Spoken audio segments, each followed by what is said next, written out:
ఉత్తరాఖండ్ హరిద్వార్ లో అగ్ని ప్రమాదం చోటు చేసుకుంది. బస్సులో ఒక్కసారిగా మంటలు చెలరేగాయి. డెహ్రాడూన్ నుంచి ఢిల్లీ వెళుతూ ఉండగా ఈ ఘటన జరిగింది. డీజిల్ లీక్ అవ్వడంతోనే ఈ మంటలు అంటుకున్నట్లుగా ప్రాథమికంగా తెలుస్తోంది. అయితే క్షణాల్లో ఆ మంటలు బస్సు మొత్తం వ్యాపించేశాయి. సకాలంలో మంటల్ని గుర్తించి ప్రయాణికులను కిందకు దించేశారు సిబ్బంది. బస్సులో ప్రయాణికుల లగేజ్ మాత్రం పూర్తిగా దగ్ధమైపోయింది. హరిద్వార్ సర్వానంద ఘాట్ సమీపంలో జరిగింది ఈ ఘటన. ప్రమాద సమయంలో బస్సులో మొత్తం 35 మంది ప్రయాణికులున్నారు. అందరూ కూడా సురక్షితంగా కిందకు దిగిపోవడంతో పెను ప్రమాదం తప్పినట్లయింది.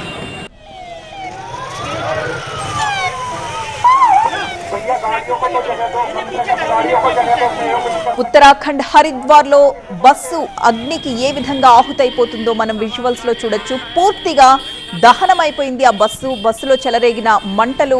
డెహ్రాడూన్ నుంచి ఢిల్లీ వెళుతూ ఉండగా ఈ ఘటన జరగడంతో డీజిల్ లీక్ అవ్వడంతో మంటలు అంటుకున్నట్లుగా తెలుస్తోంది ప్రాథమికంగా. అయితే క్షణాల్లో బస్సు మొత్తం కూడా మంటలు వ్యాపించేశాయి. ప్రయాణికులైతే సేఫ్ గా కిందకు దిగగలిగారు. కానీ వారి లగేజ్ మొత్తం కూడా ఆ మంటల్లో కాలి బూడిదైపోయింది. సకాలంలో మంటల్ని గుర్తించడం వల్ల బస్సులో ఉన్న సిబ్బంది ప్రయాణికులందరినీ కూడా కిందకు దించేశారు. బస్సులో ప్రయాణికుల లగేజ్ మాత్రం పూర్తిగా దగ్ధమైంది.